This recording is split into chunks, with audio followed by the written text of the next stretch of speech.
sa... What? 1, rolling. Salamat with Angkor! Pero ngayon, salamat sa babuyan ko. Hindi sasabihin mo na ako tapos yung anak ko.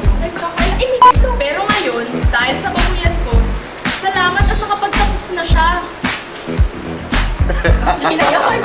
So, 3, 2, 1.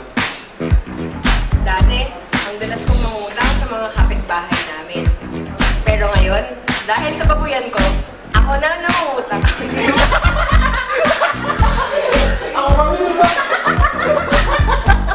Sorry!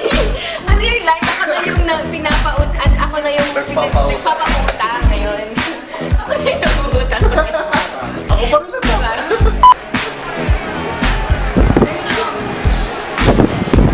Kita ba yung electric fan ko? Oo. Dapat hindi kita eh. 3, 2, 1. Dito na. Ulitin mo na, men.